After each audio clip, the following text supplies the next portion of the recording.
Hi, I'm Patu from freefincal. In this video, let's take a look at SBI Bluechip Fund. Before we begin, this is the time when you have the big discounts in Amazon and Flipkart. And if you're interested in buying my books, you can go to Amazon and search my name, or you can search for Game Changer, Forget Startups, Join Corporate, and Still Live the Rich Life You Want. This was co-authored with Pranav Surya. This is now available for just 29 rupees on Kindle. If you didn't know, you can read Kindle books via Amazon's free Kindle app on Android or for iOS. You don't need a Kindle device to read Kindle books. You can also read it on something called Kindle Cloud, which is on your own browser in your laptop or computer. So the paperback is 149. The Kindle is now available for just 29. I have another book with P.V. Subramaniam of subramoney.com. The Kindle is now 171 bucks. There is also a hardcover. No, there's also a Hindi version. So if you're interested, you can go check out these books on Amazon. So the fund was started. SBI Bluechip was started in February 2006. It has grown to become one of the biggest large cap funds with about 22,746 crores as on 30th September 2019. And the question is, does it make sense to invest in this fund or any other large cap fund, given the fact that the indices have been, they're finding it too difficult to outperform the indices? Now, 69% of this fund's AUM comes from the regular plan, a little bit from the dividend plan, but 24% comes from the direct option, and the AMC has taken advantage of this, and I'll show you how. So this is the expense ratio history of the regular plan, which is the orange dots. The blue dots is the direct plan.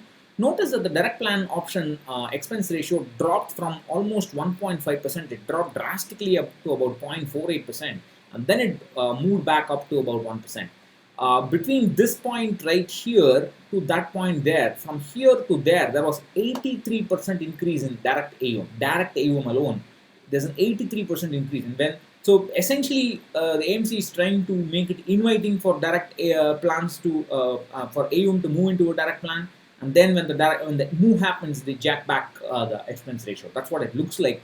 But I don't know how this kind of this almost seems like a tactical move to a direct AUM. I don't know. I don't have more details about it. Let me dig deeper about this. This is a little.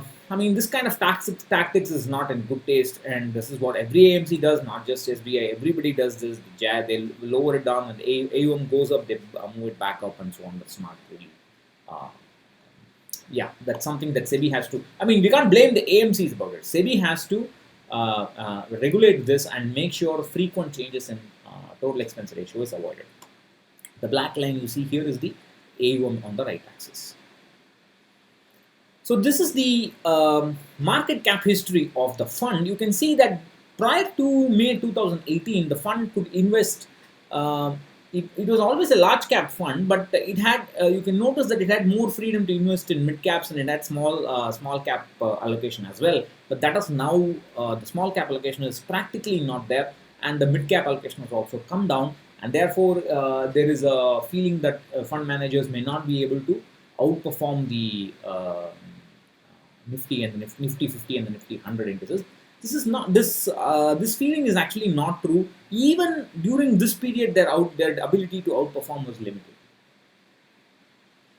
So this is the asset allocation history of the fund, and you can see that it has always been about 85 to 90% in equity at all times. It doesn't do any kind of tactical play. There's a little bit of bonds and a little bit of cash, but other than that, it's been more or less a fully invested equity fund. What you see here is about 2,578 3-year returns in each of those yellow line and the white line. The yellow line is the fund, SBI Bluechip. The white line is Nifty 100. And you can see that during the first few years after inception, when there was a sideways market, the fund had a difficult time outperforming the Nifty 100. Only when the market started to move up in late 2013, the outperformance began. But then again, in the last couple of years, it has dropped below Nifty 100 for 3-year periods. If you do the same over 5-year periods, again, you can see not much of an outperformance here. The outperformance has come down recently, but just in the middle period when there was a big so-called bull run, there was an outperformance. even over 7 years, it's not. There are some regions here where it did not outperform, and then it's been reasonably consistent recently. I would say over 7 years. And this is a comparison of Nippon India Large Cap Fund, which was Reliance Large Cap a few days ago. Reliance Large Cap was earlier Reliance Top 200.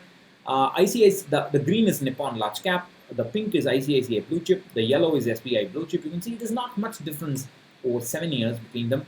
ICICI has kind of dropped down in terms of 7-year performance recently. But over 10 years, ICICI has done better, but there's really nothing to distinguish between Nippon Large Cap and SBI Bluechip. So in terms of peer comparison, you can't really say this is better than that and so on. It's really not possible to say this. So in summary, should you invest? No, new investors should not consider this fund. They should stick to Nifty 50 and Nifty Next 50 and combine them in different ways as per their risk appetite. Old investors should consider exiting this fund gradually and moving on to aggressive hybrid, balanced hybrid, or multi-asset hybrid funds if they do not like index funds. If they like index funds, they can happily invest in index funds. So that's what I wanted to say in this video. I'll catch you again later. Bye-bye.